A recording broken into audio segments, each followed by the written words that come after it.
Then Joseph could no longer control himself before all his attendants, and he cried out, "Have everyone leave my presence." So there was no one with Joseph when he made himself known to his brothers. And he wept so loudly that the Egyptians heard him, and Pharaoh's household heard about it. Joseph said to his brothers, "I am Joseph. Is my father still living?" But his brothers were not able to answer him, because they were terrified at his presence. Then Joseph said to his brothers, "Come close to me." When they had done so, he said, "I am your brother Joseph, the one you sold into Egypt. And now, do not be distressed and do not be angry with yourselves for selling me here, because it was to save lives that God sent me ahead of you.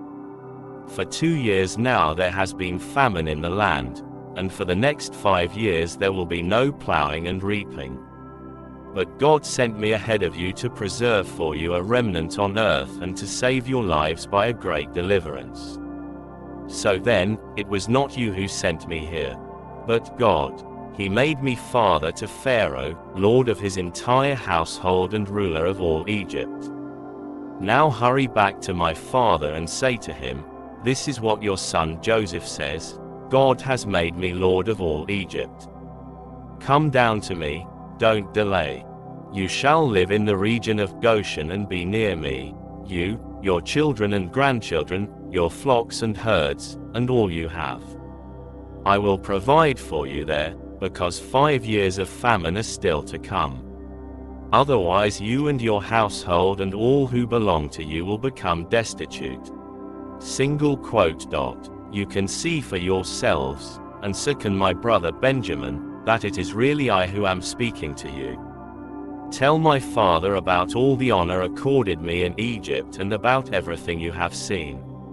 And bring my father down here quickly."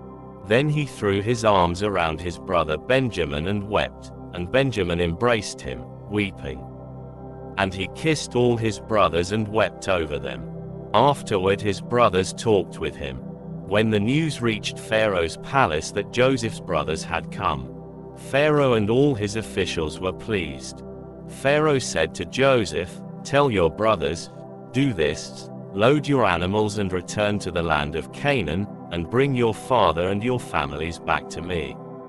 I will give you the best of the land of Egypt and you can enjoy the fat of the land." You are also directed to tell them, "Do this, take some carts from Egypt for your children and your wives, and get your father and come. Never mind about your belongings, because the best of all Egypt will be yours." So the sons of Israel did this.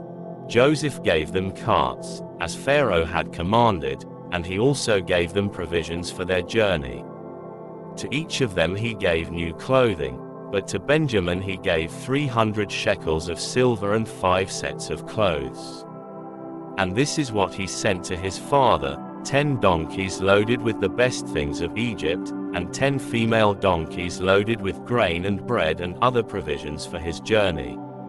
Then he sent his brothers away, and as they were leaving he said to them, "Don't quarrel on the way."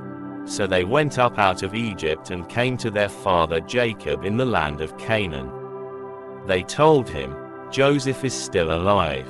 In fact, he is ruler of all Egypt." Jacob was stunned, he did not believe them. But when they told him everything Joseph had said to them, and when he saw the carts Joseph had sent to carry him back, the spirit of their father Jacob revived. And Israel said, "I'm convinced. My son Joseph is still alive. I will go and see him before I die."